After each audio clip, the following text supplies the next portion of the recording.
Good morning, everybody. Glad to see a packed house this morning. We put a lot of work into this conference and trying to do some new things and bring some excitement to the conference and show you the work that the Board of Governors has done to try and really make an impact on our communities and move forward public safety. And one of our big initiatives over the past couple of years has been getting involved in the legislative process that the state chiefs wants a seat at the table and representation of all of you so that we can help make policies that make sense for our residents, for our neighbors, for our families, for our departments. So today we're really excited to have a special guest joining us today. I'd like to introduce the 57th Governor of the state of New York, Kathy Hochul.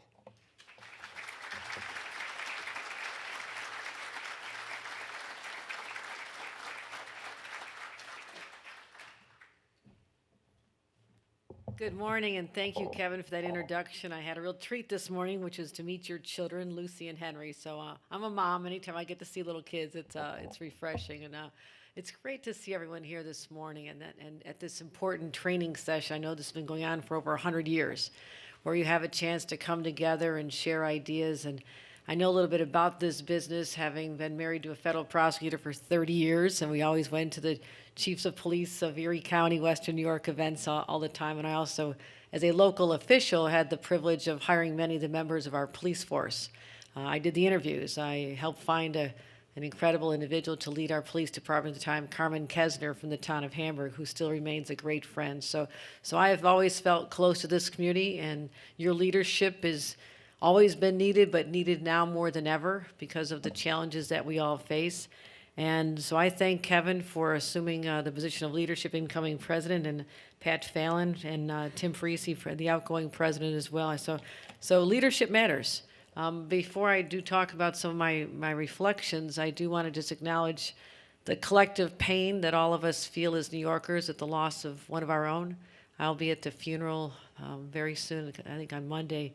Anthony Mazurkowitz, father, 29-year veteran of the Rochester Police Force, who was just simply doing his job.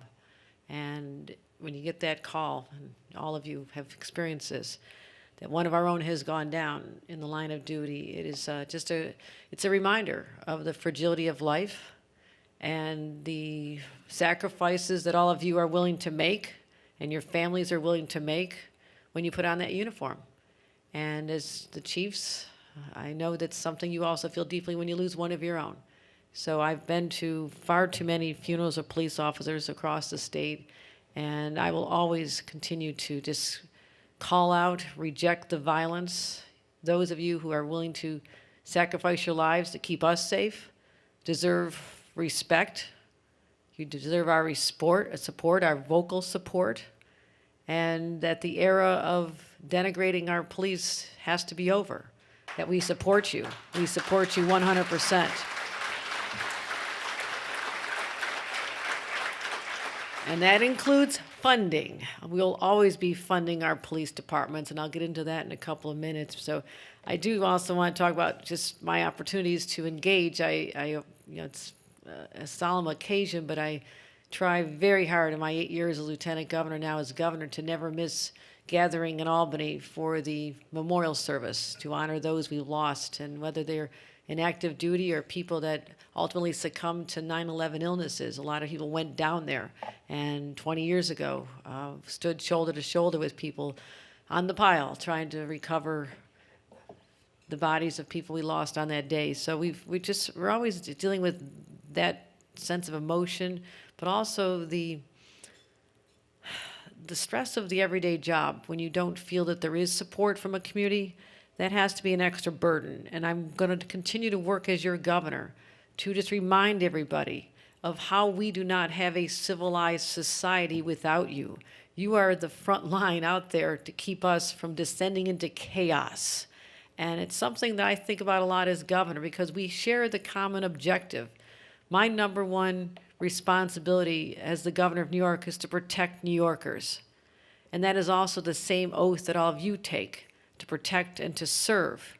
So we are aligned in our common objectives here. And we will be a better, stronger state when we find ways to bring together that common passion that drew you to your profession and drew me to mine, which is to simply serve others. So we've overcome a lot together. I do believe that there's always opportunities for improvements in relationships. This is what I'm trying to do as a new governor, trying to dial back a lot of the drama involved and just work with people, treat people to respect, bring them to the tables. And I believe that there has been a shortcoming for years in terms of making sure that the voices of law enforcement are there when we're talking about policies that affect what you do every day. You have an important perspective that needs to be heard and needs to be shared. So I've asked my team, I said, we're working on legislation. We're talking about red flag laws, for example, trying to strengthen them to protect society when we see threats that are already out there, that we can connect the dots more often, that we work with you to get your perspectives on what we should be doing. And that's going on right now. And I told my team to be reaching out to this organization to make sure you're at the table with us. So these are the simple things that we can do, is to change people's attitudes and say, we're on the same side here. We're on the same side here. And the more I can say that and reinforce that as governor, I believe that we can make real progress toward mutual understanding between the people, the communities they're supposed to protect, and the communities themselves. And a trust has to be rebuilt. And I know all of you are committed to that. You want to see that. And we've seen experiences where people have stepped up and shown a creative way to engage in the communities. Like we see in Newburgh with the engagement with the local community and having movie nights and just talking to people and treating them with respect as well. I think that's going to go a long way, those simple steps that people take. And intentionality of being out in the communities. My police officers, when I worked very closely as a liaison to our police department for 14 years, I said, when I was hiring, I said, I want people who are going to be out there being Little League coaches and involved in your churches and your communities. I want people to see you as just regular family members, regular people in the community, so that trust is built, that it's not us versus them ever. We're all on the same side to protect the safety of New Yorkers. So you're important to me, you're important to your communities, and you actually perform an absolutely essential role to keep us going. So I will make sure that your voices are heard. And I do want to talk about the fact that we are concerned about crime very much in this state. This is not a partisan issue. We are collectively working together to eradicate crime, particularly gun violence, which has really been terrorizing not just our urban areas, but we have seen more in our suburban communities, our rural communities as well. And we have to make sure that we're just working closely together on eradicating this spike in cases and spike in gun violence. And what we have to do is continue to support. I mentioned funding. I have said no one will ever say the words defund the police in my presence. That is not going to go anywhere. You're not going to make friends with me if you say that. In fact, in my budget, I said we're going to show our commitment to making sure you have the resources to do what you need to do. So our funding for local law enforcement agencies is now $393 million annually. That is our budget. We put that in. I said I wanted to see increases. We also have $227 million to help strengthen our gun violence protection efforts across the state. And part of that is our gun violence elimination initiative, which I know many of you participate in, $18 million for that. And that's to help communities that have been hardest hit by gun violence. Also, our crime analysis centers. I do hope that you're engaged with this. I really wanted to stand these up and make sure that they're really an active resource for you as we share information. That's how we're solving crimes. That's how we're getting ahead of the bad guys, the ones who are out there plotting every day how to prey on our citizens. We have to analyze this and share data. And I believe that we can be doing more. We have 10 facilities across the state, and we're working closely with over 350 law enforcement agencies. And those of you who are participating in the training, I do hope you're starting to see the benefit of this cooperation.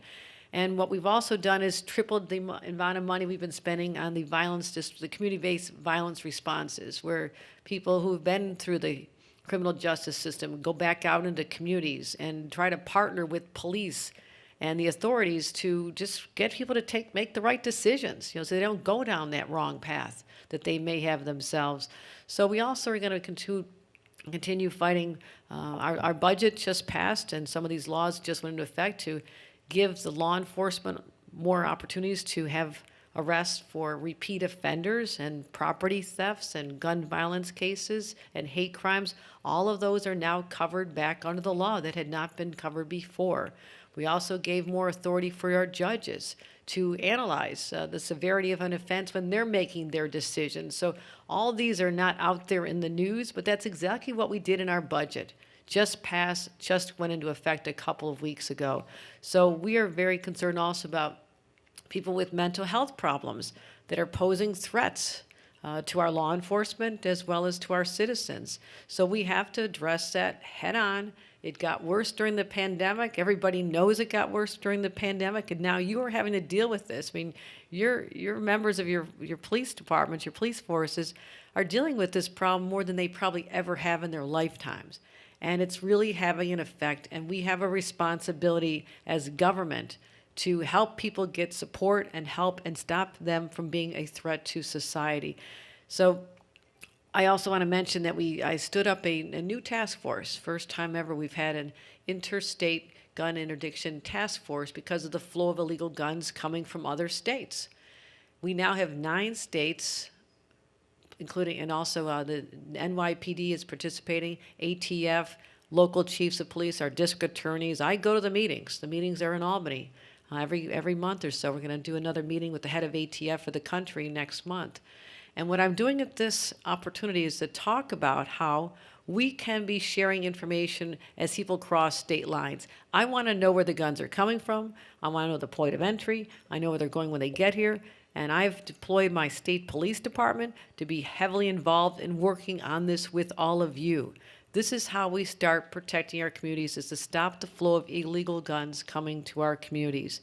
But also, we've had to make some changes to our own laws. It was so clear after we saw the massacre of 10 neighbors in my community of Buffalo, literally 10 minutes from my home, that Tops grocery store. And I'm going back there again this weekend to just help this community heal. It was absolutely devastating. But after we came back from that and we assess, connecting the dots, what went wrong in that scenario, we realized we needed to pass a number of laws and change some laws, saying that 18-year-olds should not have their hands on AR-15s. Because a short time later, an 18-year-old also went into Uvalde and destroyed the lives of 19 children. So we changed the law to say you at least have to be 21 years old. We think that is reasonable. It makes sense. It's going to help protect your members as well. But also closing some of the loopholes that were out there. And we're now starting micro-stamping. I believe that it's going to take a little time to develop, but ultimately this will allow you, as you're trying to solve crimes, have a fingerprint on a bullet so you can trace it. It doesn't affect anybody's right to own a weapon, own a gun. You will always continue the legal permit process. That's what we're going to focus on, making sure that runs smoothly. I used to run the pistol permit office in my office. I was the county clerk. I issued all the pistol permits. So I understand the process and the background checks that are involved. I also understand people's rights. But being able to trace where a bullet originated is going to help all of you be able to do your jobs as well. So we're focused on that. Also, we're focusing on hate speech. I mean, so many times the intent of a mass killer is telegraphed to everybody on social media, but no one's been able to see that. And so our state police have stepped up with the monitoring. I've added more staff to that agency to focus on this, as well as asking the Attorney General to investigate the role of hate speech in people's activities, how they're becoming radicalized, sitting in their house, being able to download videos of other mass shootings, as we saw happen with the Buffalo shooter. He had already been watching the Christ King Church massacre over and over as inspiration for his radicalization. So that's what we're focusing on, also trying to help identify and track where ammunition's coming from. And I do want to give a shout out to the incredible leadership we saw in Buffalo at that time. Commissioner Camille, Joe, are you here? Are you in the room? I don't know if he's here or not. He left? Well, let's give him a round of applause anyhow, because Joe Gamalia, you talk about leadership in a crisis. He calmed a whole community down. His leadership, his calm, his sense of having it all together and knowing that the police were there to support this community that was so devastated. His leadership will go down in history as a hallmark to what a police chief can do to a community that is reeling in pain. And I'm so proud to come from a city where our chief, our commissioner, stood up in such a profound way. So I do want to acknowledge him and recognize that so many of you unexpectedly are called to stand up and be that face of calm and reassurance to a community that is so anxious about what has happened to them, the terrorism that just occurred in their own community. So I want to just leave with you with a couple thoughts. We are making progress. This is a high priority of mine to make sure that we start eradicating gun violence, fighting crime, working together in teamwork. That's something that hasn't happened before. We have seen a decline in gun shootings and violence. We really have, down about 8% statewide, down 12% in New York City.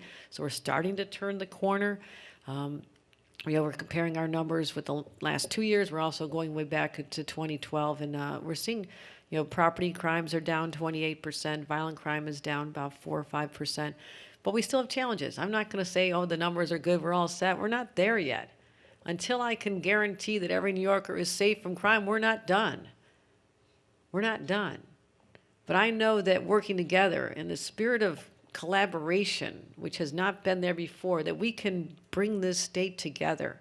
And that's the state I want to continue to lead as your governor, but also I will be able to perform my responsibilities when I show the respect to what you do every day and bring you to the table. So we have your voices at the table when we're making decisions. So I thank you. I thank you for being willing to just serve the communities in such a profound, powerful way. A visible reminder that a community is going to be safe because you dress up in your uniform every day and you show up to work. That is very impactful for all of us. We need that. We need that sense of security because fear is debilitating. When people are afraid to walk down the streets, afraid of having their house broken into when they leave, fearful something's going to happen to their children, that is debilitating. We all have a responsibility to try and eradicate that. Give people the sense of security they deserve as a New Yorker, someone living in our state. They're the people that we are collectively fighting for every single day. So thank you. Thank you for what you do, and I'll continue to support you in every way I can. Thank you very much for the opportunity to speak.